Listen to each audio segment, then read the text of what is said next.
Hey guys, this is Tauna, and today we're talking about Eluge, the Shoreless Sea, and this is insane. So this is one of the new Calamity Beasts coming with Bloomburrow, and I think that this has the potential for, is potentially like CEDH kind of stuff, or, very high level gameplay at least, because he is insanely strong. So this is obviously, one of the new Calamity Beasts with Bloomburrow. I'm going to be going through all of the new Bloomburrow stuff and all that kind of stuff like we literally covered today. All of the, special guests and most of the new Imagine Critters stuff coming. And, if you guys subscribe and stuff, you can get to see that and I can cover it as soon as you guys want me to.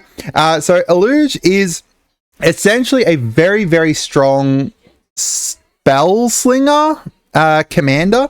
I think it's mostly going to be spell slinger, but spell slinger, control, all that kind of stuff. And there's a number of different reasons why. First of all, is based off of islands. You're purely in blue, so you can get a lot of islands going out very fast, especially because of this second part here, which is put a flood counter on target land whenever he enters or attacks. And then that land is going to be an island in addition to its other types for as long as it has a flood counter on it. So you can go spread out the love of islands to everyone. You can turn all of your, colorless lands into islands as well, which is really great. We've seen similar things to this before, which we'll talk about in a minute, but the reason that this one is so bonkers is because of this last bit here. The first instant or sorcery spell you cast each turn costs blue or 1 less to cast for each land you control with a flood counter on it. Oh my god, this is going to be really strong. Even if you get 1 flood counter out on something, that is instantly reducing it by 1. Each time you do more, you're going to be doing more. If you, pack flicker in here and stuff like that, you're going to be able to get a whole bunch of these floodlands out, flood counters out to make everything incredibly cheap, right? You guys staying with me so far? But that's not the most powerful part about this. The most powerful part is this part here. The first instant of sorcery you cast each turn. You see that? Each turn. This is not each of your turns or on your turn or anything like that. This is the reason why Pantlaza is incredibly strong, because again, this is once per turn. Same with the new Geezer as well. If you commit a crime, it can only do it once per turn, but you can commit crimes on other people's turns. You can, flicker in dinosaurs or play dinosaurs on other people's turns with certain cards. And finally, you can cast instants and sorceries easily on other people's cards. There's a lot of different things that you can add in here to do that.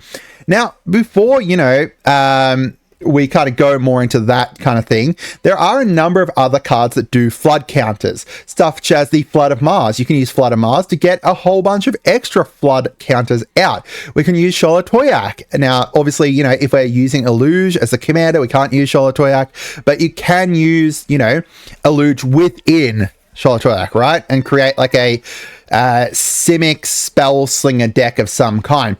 The last one here is Quicksilver Fountain. There are other ones like this one here, Aquatex Will as well, that's only doing it on 1, but if you get to cast something for free, why not cast that for free to be able to ramp? That's essentially just a ramp card now. But Quicksilver Fountain is one that I look at and I'm like, I probably would not put this in there. I don't know. It would be good if you could, but then you can potentially lose all of your... It's kind of like a gamble that you want to finish the game quickly, right? Because if everything becomes an island, right, then you don't have any flood counters anymore because they all get removed. So it's a good kind of gamble, but I don't think it's kind of on the edge. So one other thing you can potentially use in an Eluge deck is a lot of island walking cards. There is a lot of different island walk cards that you can potentially use, or, stuff like a whole bunch of merfolk or something to kind of run alongside him if you wanted to go for less of a spell slinger build. But honestly, why would you not go for a spell slinger build?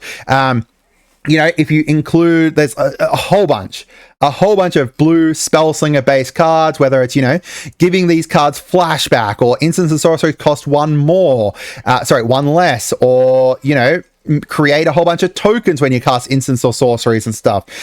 I mean, to be fair, blue is probably the deck that having free casts on other people's turns is going to be the best, because you can use that to, you know, counter. Like, blue's got so many counters that you can make use of here. This is get free counter spells, counter every spell. You obviously need some card draw, so stuff like Case of the Ransacked Lab is going to be really good as well. Wherever you cast an instant or sorcery, draw a card, and, you know, other stuff that is potentially able to be added in here, where you can cast spells during opponent's turn and get buffs based on it, like, you know, Stinging Lionfish, you get to tap and untap stuff, or Wavebreaker Hippocamp, you cast something on someone else's turn, boom, draw a card. You know, there's a lot of there's not a whole bunch. There's a fair few different cards that you can potentially kind of make use of here that are going to be, whenever you do this on someone else's turn, then boom, you get to do stuff. Nexus of Fate and extra turn spells. That's where you're going to go really big with this, because you can go and, you know, cast your Capture of Jinzu potentially for free, and then you've got an extra turn, and these are very mana intensive cards. But if you've got, you know, even like, you don't even have to have all like this covered by your actual like discount here. Like, even if you discount this by 3, that's a 2 mana extra turn. Oh, sorry. Whoops. Yeah. A 2 mana extra turn. Or, you know, there's a lot of different great extra turn cards that you can potentially run in here to be able to get a whole bunch of extra turns. And because you're getting them for free, you then can, you know, just continuously go. It is crazy, crazy strong. You also potentially want to add in some of these cards that let you cast other spells on, cast spells as if they have flash. So, you know, like Gandalf, cast sorceries as if they have flash, because, you know, there's a whole bunch of really strong sorceries that are balanced around the fact that they are sorceries, and you can only cast them during your turn, while this just allows you to, boom, I'm casting, you know, an extra turn spell at the end of your turn, because why not? Or, you know, Leyline of Anticipation, I'm casting, I don't know, you can cast so much stuff. You can make use of this discount in so many different ways.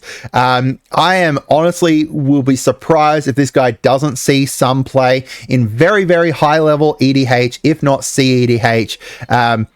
Like, you could potentially cheat this guy out on turn 1, right? Like, if you play one island and then you play like a like a, what's that 3 mana one? Like a Lotus Petal, or not Lotus Petal. Is it Lotus Petal? No, like a Black Lotus or something like that. Something that gives you a whole bunch of like free mana. You can get this guy out really, really easily. I don't know. Let me know what you guys think. I think that is going to be absolutely cracked, but maybe I'm wrong. Have a great day and goodbye.